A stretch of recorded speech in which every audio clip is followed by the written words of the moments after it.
I have a confession. For about 2 years, I made financial decisions based on what I thought successful people looked like, not what I actually valued, not what I could actually afford, what I thought the version of me that had made it would own, wear, live in, and be seen doing.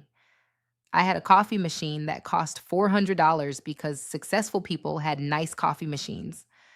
I had a skincare routine that cost $200 a month because successful people took care of themselves. I had a gym membership at a gym I liked because of how it felt to say which gym I went to. None of this made me successful. It made me look in certain very specific and curated ways like I might be.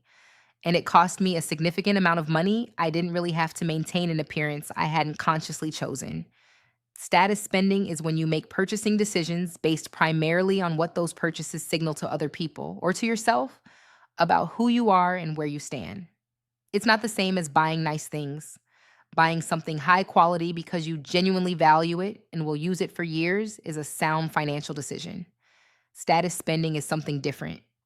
It's buying things because of the story they tell, the brand on the outside, the location, the name, the recognizability. And the reason it's financially dangerous is that status spending has no ceiling. Quality has a ceiling. At some point, the thing is good enough and you stop upgrading. But status is relative. What signals success today is normal tomorrow and insufficient next year. The brands get more expensive. The neighborhoods get more exclusive. The restaurants get harder to get into. Status spending is a game with no finish line and an ever increasing entry fee. There are three specific forms of status spending that I see most often, and they're worth naming because they don't always look like status spending from the inside.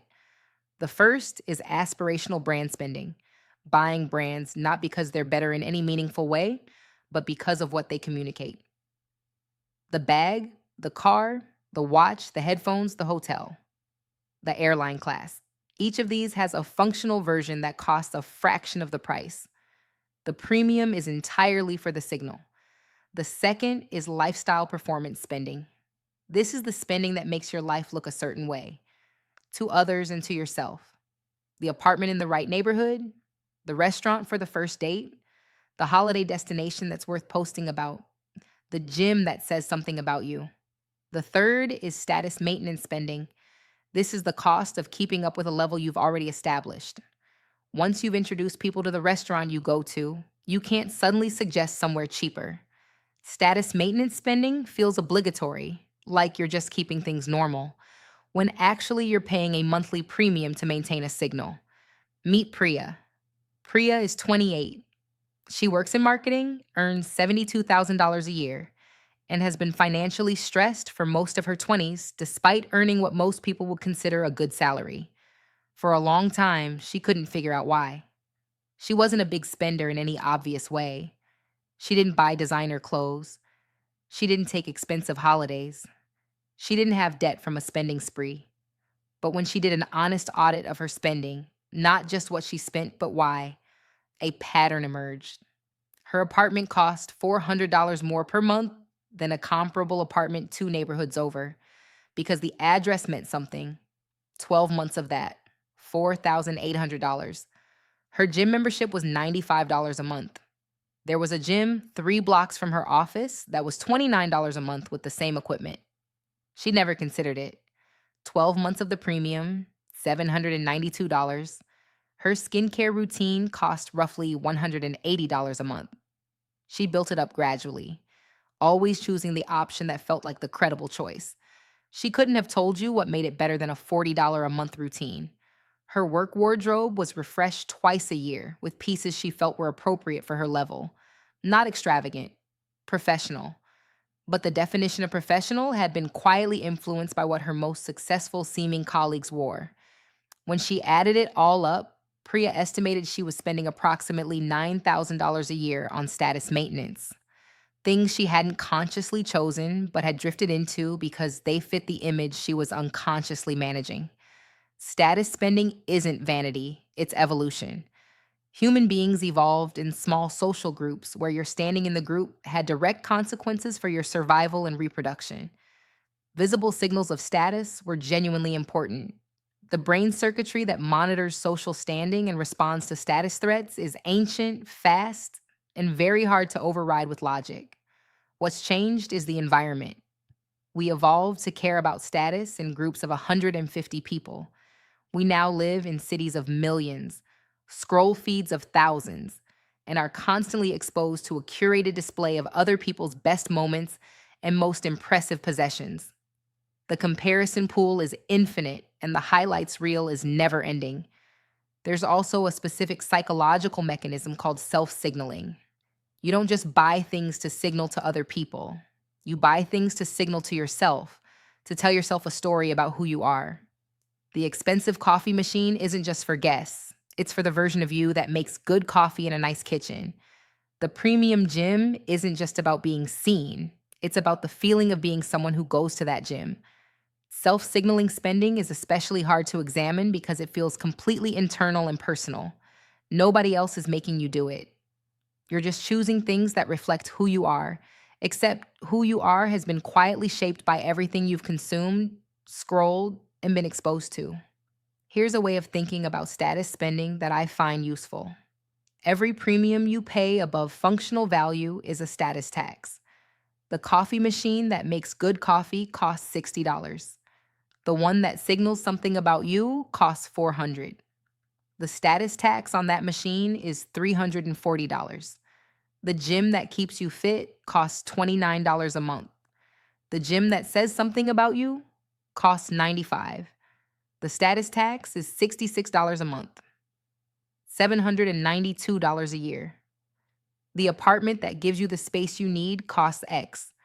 The apartment in the neighborhood that means something costs X plus 400. The status tax is 4,800 a year. None of these status taxes are enormous on their own, but they stack, and they're recurring, and they compound because the money you're spending on status taxes is money you're not investing, not saving, not using to actually build the financial reality that status spending is designed to perform.